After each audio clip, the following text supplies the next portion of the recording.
భారతదేశ స్వాతంత్రానంతరం 18వ పార్లమెంటు ఎన్నికలు. భారతదేశంలో 543 పార్లమెంటు స్థానాలకు ఎన్నికలు జరుగుతున్న నేపథ్యంలో భారతీయ రిజర్వ్ బ్యాంకు కొన్ని కీలక ఆదేశాలు ఎలక్షన్ కమిషన్ ఆఫ్ ఇండియాకు చేసిన విషయం ఇప్పుడు వైరల్గా మారింది. ఎన్నికల్లో పోటీ చేయ అభ్యర్థులు, వారు ఖర్చు పెడుతున్నటువంటి డబ్బు, అలాంటి విషయాల మీద జాగ్రత్తలు తీసుకోవాల్సిందే. బ్యాంకర్ల తరపున సిస్టమ్ ఆపరేటర్లందరికీ ఆదేశాలు ఇవ్వడమైనది. ఓటర్లను పలు విధాలుగా ప్రలోభాలకు గురి చేయుటకు PhonePe, Google pay, visa, master card, Bharat pay, RuPay, master visa card డబ్బుల లావాదేవీల మీద దృష్టి సారించాలని ఎన్నికల కమిషన్కు ఆదేశాలు ఇచ్చిన ఆర్బీఐ.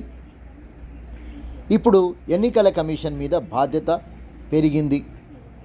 ఎలక్ట్రానిక్ చెల్లింపుల విషయంలో భారీగా పెద్ద మొత్తం లావాదేవీలు ఎలక్ట్రానిక్ సిస్టమ్ ద్వారా చేయు వారి మీద వారి వివరాలు ఎప్పటికప్పుడు సంబంధిత ఏజెన్సీలకు ప్రతిరోజు అందజేయాలన్న ఆర్బీఐ.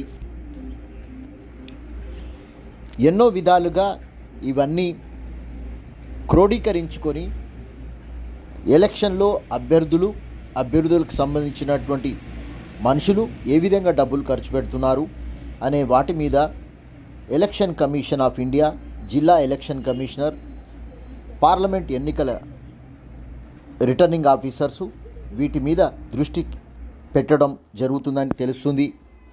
వారి లావాదేవీల మీద, వారి అనుచరుల ఫోన్ నంబర్స్ కానీ వీరి ఫోన్ నంబర్స్ మీద నిఘా ఉందని తెలుస్తున్నట్టుగా తెలుస్తుంది. వాళ్ళు ఏ విధంగా పేమెంట్ చేస్తున్నారు, ఆ సిస్టమ్ ఆపరేటర్స్ ఎవరైతే ఉన్నారో ఎలక్ట్రానిక్ సిస్టమ్ ద్వారా చేయి వాటి మీద నిఘా ఉంటుందని తెలుస్తుంది. వారు ఏ వాహనాలలో వెళ్తున్నారు, ఎక్కడెక్కడ సభలు ఏర్పాటు చేస్తున్నారు, సభలకై ఖర్చు, వాహనాల ఖర్చు, ఇవన్నీ కూడా ఎన్నికల్లో పోటీ చేయ అభ్యర్థులకు ఇప్పటికే ఎలక్షన్ కమిషన్ ఆఫ్ ఇండియా సూచనలతో పాటు వారికి అందజేసిన బుక్లెట్లో ఉందని తెలిపారు.